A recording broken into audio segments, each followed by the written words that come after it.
Inversión inmobiliaria con Meli Torres.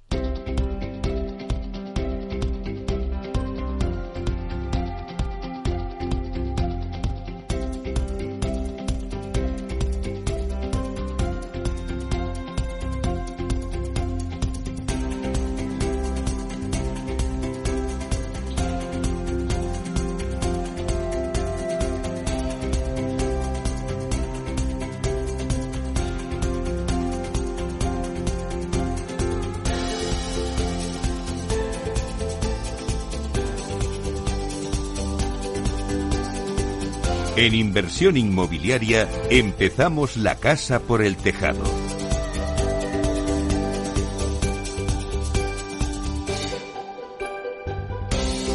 Bueno, pues esta es una nueva sección que empezamos el 2024 con esta sección Empezar la casa por el tejado. Y nos va a acompañar todos los primeros jueves de cada mes. Tenemos aquí en directo a José Antonio Pérez, que es doctor en Economía y director y profesor de la Escuela de Negocios Real Estate Business School. Vamos a darle la bienvenida. Buenos días, José Antonio. Buenos días, Meli. Bien hallado.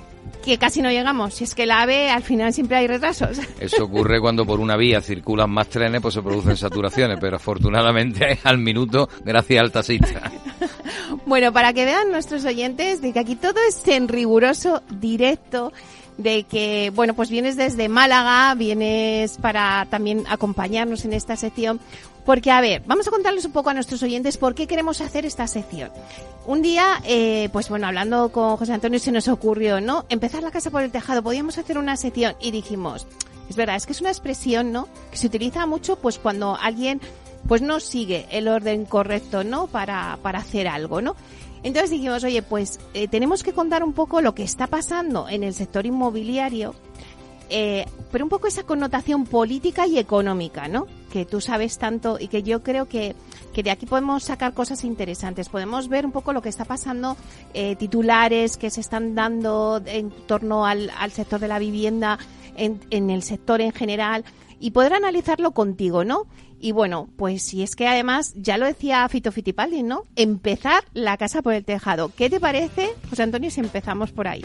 Efectivamente, es una forma disruptiva, ya que el mundo está tan cambiante y cambiando tanto, desde el punto de vista de las necesidades de las personas, porque ya bastante llevamos hablando de suelo, de costes de construcción, de licencias, de burocracia, para no resolver absolutamente nada, porque seguimos con porcentaje ínfimo. Vamos a escuchar a ver lo que nos decía Fito Fittipaldi. Las cosas importantes aquí son las que están detrás de la piel, y todo lo demás empieza donde acaban mis pies. Después de mucho tiempo aprendí que hay cosas que es mejor no aprender. El colegio poco me enseñó. Si es por esos libros, nunca aprendo a coger el cielo con las manos, a reír y a llorar lo que te canto, a coser mi alma rota, a perder el miedo a quedar como un idiota y a empezar la casa por el tejado, a poder... Bueno, pues ahora sí, ahora damos por inaugurada esta sección. Pues Antonio, cuéntanos. Muy bien, magnífica selección que me ha llevado a mis tiempos adolescentes de guateque y de fiestas en casa de los abuelos, que las que se iban quedando medio vacías, que teníamos que reparar para las navidades y las fiestas esas. Bueno, dicho eso, la casa por el tejado, como bien dice la canción, es aspirar a los sueños, es llegar a, como decía el derecho romano, desde el suelo hasta el cielo, todo es esa propiedad privada o ese aprovechamiento urbanístico. Bueno, lo que se trata de empezar por las necesidades de los clientes, que las pirámides de población no son pirámides de población en el mundo desarrollado, en España, en Europa, en el hemisferio norte, y hay que ayudar a donde todavía hay unas grandes pirámides con esos intercambios de migración y demás.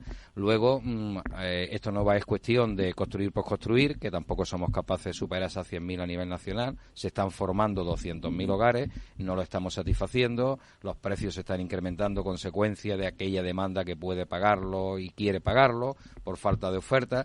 Creo que es tan evidente la falta de vivienda social, vivienda por necesidades emergentes, vivienda asequible, vivienda libre igualmente, aunque ahí se va regulando el mercado por sí solo, que hay que pensar en los perfiles de clientes, sus necesidades, no solo jóvenes mayores, que son los nómadas digitales, que es el turismo residencial o no, el turismo climático, el cultural, el de ocio, es decir, la longevidad trae consigo otros formatos de vida, hablamos de co-living, de coworking, esa es la casa por el tejado. Y a partir de ahí se diseña, se encaja y se adapta. Y podemos llegar al artículo 47 si queremos, o al capítulo 3 del título 1, donde precisamente llegar de la casa por el tejado al desarrollo de la construcción y de los hogares para las unidades familiares retroalimenta, no olvidemos el artículo 45 y 47 delante del 49, que es pleno empleo, es desarrollo y mantenimiento y mejora del medio ambiente, que son los recursos naturales, y es inculcar la educación por el deporte, la cultura y el patrimonio. Y eso solo se consigue cuando se redistribuye la riqueza, como hace la construcción, no solo obviamente en las grandes ciudades y en las capitales, sino en cualquier rincón de nuestro país, porque ahí están los ciudadanos y está el entorno natural y está la forma de vida. Gracias a que hoy la tecnología, y vengo de Málaga con todo su desarrollo de parque tecnológico, que afortunadamente lo empezamos a la albura, a la par que se desarrollaba y se hacía la Expo del 92 en Sevilla, por aquello que Málaga también tenía que tener algo más, pues gracias a que apostamos y nos permitieron apostar al mundo tecnológico, que hoy hace que la tecnología se pueda estar conectada de cualquier punto del mundo. Ya no solo hablo de España, porque esto es extensible a muchos rincones, solo que con regímenes jurídicos y estructuras de propiedad privada. Claro, es que, José Antonio, al final la vivienda se ha convertido en un arma política, ¿no? Cuando hay campañas, todo el mundo pues lo utiliza, ¿no? Y al final es un bien social que todo el mundo tiene que tener pues derecho a tener su propia vivienda. Si te parece, vamos a repasar titulares, ¿no? Hemos empezado el 2024 y el gobierno, pues, ha ofrecido al alcalde de Madrid un gran pacto por la vivienda. Mira, esto es algo que lleva diciendo Carolina Roca desde Asprima mucho tiempo. Hay que crear un gran pacto por la vivienda. Me gustaría que lo analizáramos, porque no sé si al final esto se va a quedar, pues, en una campaña política, o al final, pues va a cuajar y se van a poder ver soluciones. ¿Tú qué piensas? Bueno, yo creo, por supuesto, compartiendo contigo, no que lo lleva diciendo Carolina Roca, sino que lo lleva padeciendo, sufriendo, desarrollando en su empresa familiar privada, como presidenta de Asprima, defendiendo la capa y espada. Con el último informe presentado, con su validez científica y demás, se corrobora y se demuestra. Y además este viernes en el máster estamos con Carolina también creando ese espacio de reflexión entre los alumnos para que dentro de nuestra humilde aportación al sector, en cualquier rincón de España se pueda ir desarrollando modelos viables de vivienda asequible. Porque vuelvo a repetir, la vivienda de lujo, el mundo de la renta libre se equilibra por sí solo entre la oferta y la demanda solvente, donde hay que atender, y ahí está tanto la actividad pública como la colaboración público-privada, que empieza también entre los técnicos privados y públicos a entendernos, y a nivel político, a nivel gerencial, para poder desarrollar esas necesidades para esas otras capas sociales que, teniendo unos niveles de renta según la economía de nuestro país, salarios mínimos interprofesionales y todo eso, tienen que tener su acceso a esa vivienda digna, como dice el artículo 47. Y ese artículo 47 tiene 2 párrafos más que dice: los poderes públicos regularán el uso del suelo para evitar la especulación. Entonces yo me pregunto, ¿las subastas públicas qué son? ¿Regular los usos del suelo o favorecer la especulación al mejor postor? Sobre suelos públicos estoy hablando. Es decir, los párrafos hay que cogerlo en su justa medida cada uno de ellos. Y además, respetar y consolidar el medio ambiente y los aprovechamientos públicos, los suelos de equipamiento y dotacionales, criando malvas como hay por toda España, no son para usos deportivos, co-living, co-housing y demás. Es decir, ya está bien de titulares, ya está bien de noticias, están las estadísticas del INE, hablo de estadística oficial exclusivamente, del Ministerio de Fomento, que demuestran cómo ha desaparecido la construcción de vivienda protegida en este país. Y hasta el año 92, cuando yo echaba los dientes en el sector inmobiliario después de la cuna, que nací en esa cuna familiar a nivel local obviamente, y bueno, con 50 viviendas año en un municipio de 20.000 habitantes que atiende su demanda y tal, fabricábamos el 50% de VPO con el banco hipotecario financiado y con condiciones resolutorias que se les financiaba a los jóvenes, y que algunos de ellos sin empleo empezaban a trabajar de peones, que se pagaban las letras de sus viviendas y tal, que gracias a eso hay hoy un parque de viviendas de más de 14 millones libres de carga en propiedad de los particulares. Y es decir, estoy analizando y hablando rápidamente, con más de 30 años, que la política de vivienda protegida en sus distintos regímenes social y en colaboración privada ha ido cayendo hasta frioleras de no más de 5.000 viviendas año. 5.000 viviendas al año no llega ni al 10% de las viviendas que se están terminando. Y si habla de la social mínima. Mira, ahora que estás hablando de la VPO, también he leído algún titular. Sabes que Beatriz Toribio ahora es la secretaria general de la PC España y, bueno, pues decía en algún foro que según el Ministerio de Transporte y Vivienda, en el año 1996 se construyeron en torno a 86.000 viviendas de VPO y en el año 2023 apenas 9.000. Bueno, pues afirmaba, ¿no?, con esas declaraciones que estamos ante un auténtico desplome de la construcción de vivienda protegida en España.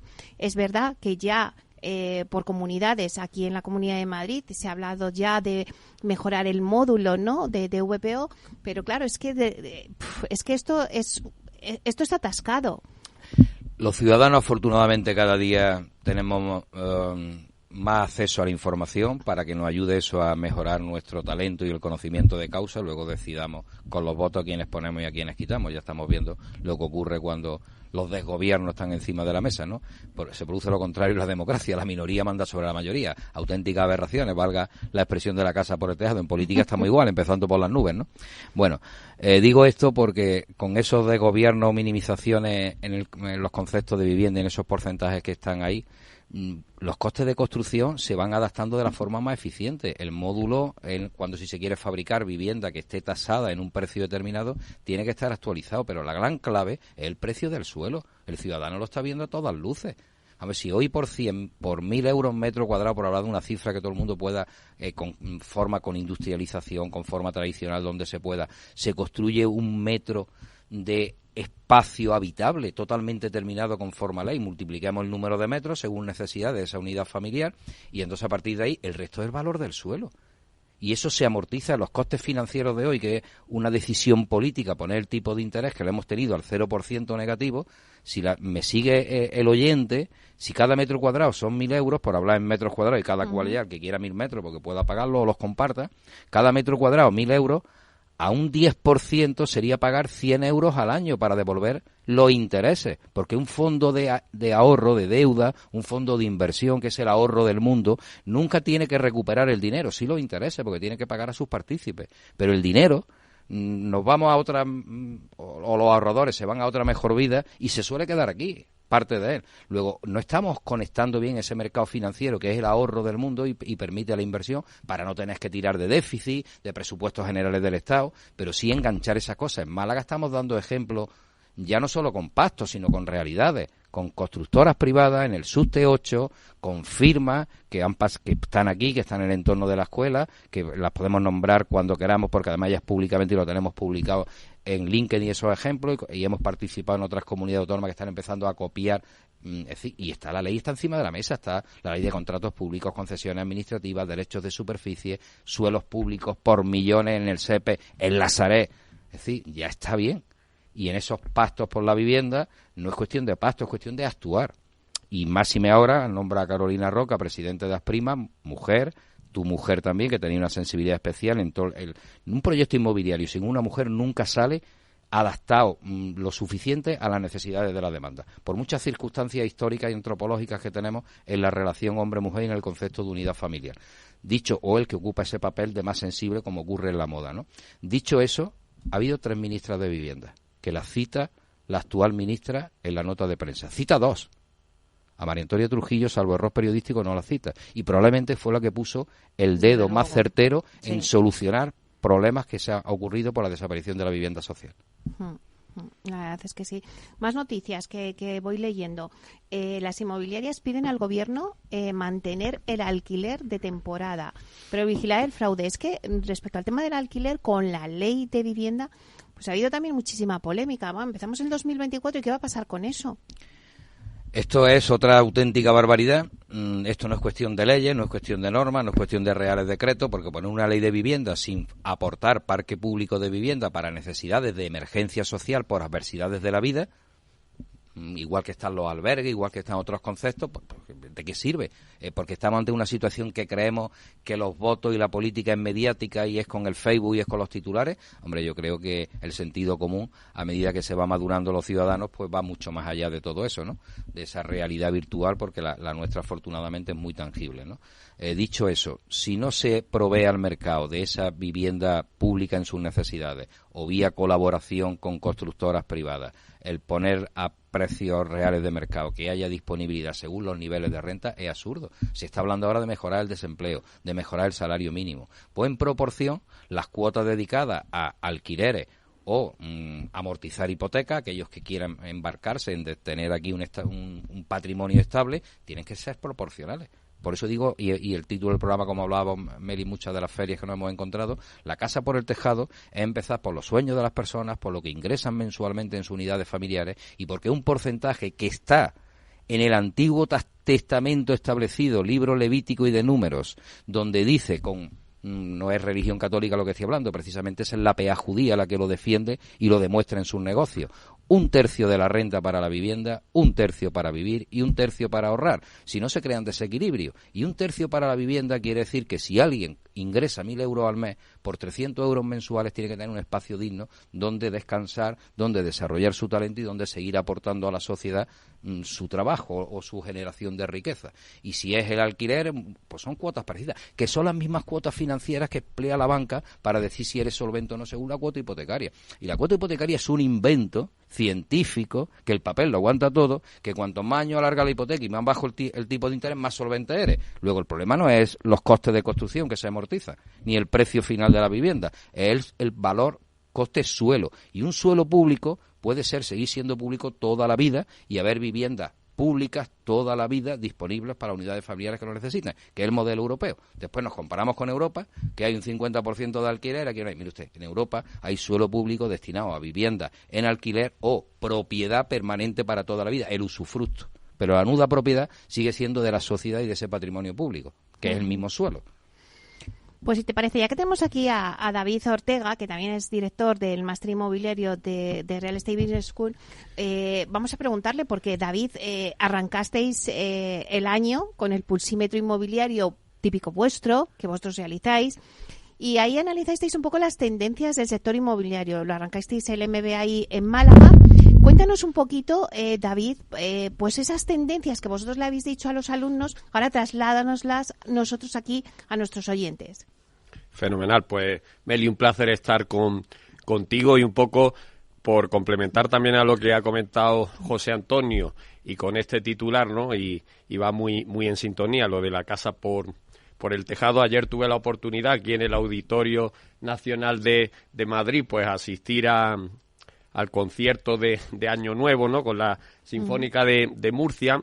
Y la verdad que me resultó muy interesante porque cuando me fijaba en el tejado que tenía el Auditorio Nacional, hecho en madera, pues la verdad que está muy pensado y muy elaborado pues para las personas que vamos a escuchar el concierto, y que desde cualquier parte del Auditorio Nacional en sí pues teníamos un sonido espectacular, así que va muy en sintonía con lo que ha dicho José Antonio. Yo creo que incluso venía como anillo al dedo, pues con este titular que tiene el programa en sí y que iremos desarrollando, como bien has dicho tú, pues en los próximos meses. Centrándonos en la pregunta que me hacías, Meli, nuestros dos programas o nuestros dos buques insignia, tanto el de Málaga como el de Madrid, que arrancaron en octubre, y siempre en el año nuevo, pues hacemos un balance sobre todo para que los alumnos tengan la oportunidad, desde ese documento de investigación que hemos presentado en bastantes ocasiones aquí en tu programa, pues puedan tener las tendencias sobre todo que se esperan para este 2024, ¿no? Tanto en Málaga como en Madrid. No solo eso, sino que también arrancan una parte muy importante de nuestra formación, que es el trabajo fin de máster. Uh-huh. El trabajo fin de máster, la verdad que siempre gira en torno a estos valores que dice José Antonio, de los sueños de los moradores de las viviendas, ¿no? Y año a año no deja de repetirse que el tema del senior living, el tema del co-living, incluso tema de gambling, es decir, nuevos incluso modelos o nuevas necesidades, incluso tema de data center, ¿no? Cogen actualidades, ¿no? Y siempre desde la dirección del máster y desde Real Estate Business School hacemos una clara apuesta porque el alumno en realidad identifique cuáles son los sueños o cuáles son las necesidades que tiene el mercado, ¿no? Y nuestros programas, pues en sí, o los trabajos fin de máster se adaptan a esas necesidades. Por lo que respecta, digamos, a las tendencias para 2024, aunque José Antonio, pues por supuesto, como responsable también de este informe, tiene mucha más información. Siempre es un documento que nos está detectando, como dice José Antonio, parece o se prevé que este año, por primera vez, pues podamos llegar a esa producción de las 100.000 viviendas, ¿vale? Es una tendencia que puede estar ahí conseguida y lograda, sin olvidar que la mano de obra va a jugar un papel bastante importante, porque la capacidad productiva, pues si hemos llegado a producir esas 800.000 viviendas en los años de bonanza, pero en los últimos años superar ese número nos cuesta, pero preveemos que se pueda alcanzar esa cifra, ¿no? Y el gran problema sigue estando en los hogares que se crean, que son en torno a esos 200.000 hogares anuales que se crean, y con esa capacidad que hemos tenido en torno de los 80-90.000 viviendas, pues hace que ese déficit de oferta frente a la demanda pues esté en torno a esas 110.000 viviendas, ¿no? En lo que son perspectivas de precio en la obra nueva, esa diferencia entre oferta y demanda pues hace que el precio vaya a incrementar, sobre todo en obra nueva en este próximo año, y en el mercado de segunda mano pues sigue ocupando un papel importante porque es el mayor número de operaciones que desarrollamos. Si estimamos que en torno pues habrá una caída este año con respecto a las de el año anterior, pero es una leve corrección. Vale, pues nos queda un minuto, pero sí que me gustaría que cerraras un poco la sección, aunque vamos a ir desgranando la actualidad, ¿no? Pero un titular, ¿qué podemos decir para nuestros oyentes? Que está en nuestras manos, que ya me he arrancado por el tejado para llegar a los cimientos. Y los cimientos, ahí invito, y obviamente como lo hicimos en su momento, que hemos pasado por Moncloa, normalmente gracias a vosotros cada vez que dais titularos, a ayudarle al Estado, que en este caso es quien tiene esa titularidad de los suelos estatales. En comunidades autónomas ya lo estamos haciendo, particularmente en Andalucía y aquí en Madrid. Con la Generalitat también participamos trasladando esos ejemplos desde Málaga. Llegar a los cimientos es llegar a que los ciudadanos vean cómo empiezan esos suelos a movilizarse. Y hablo de los suelos públicos, porque los suelos privados, está la propiedad privada, está la oferta y la demanda, y se van encajando por necesidad y oportunidad. Pero en los suelos públicos no nos podemos permitir el lujo como sociedad, los que nos gobiernan y nosotros los ciudadanos, a que sigan criando malvas, y a cabo que afortunadamente tiene que dedicar el 50% de lo que gana, que es mi hija, a pagarse un dormitorio aquí en Madrid, porque la casa, paradójicamente, en Málaga me sobran dormitorios, porque ellos han salido fuera, y mi hija tiene que pagar 900 euros por un dormitorio, que es el 50% de lo que gana todos los meses. Esa es la realidad. Habrá que mejorarla y esperemos que en los próximos programas iremos desgranando esas mejoras. Me quedo con movilizar esos suelos públicos. Muchísimas gracias. Muy bien.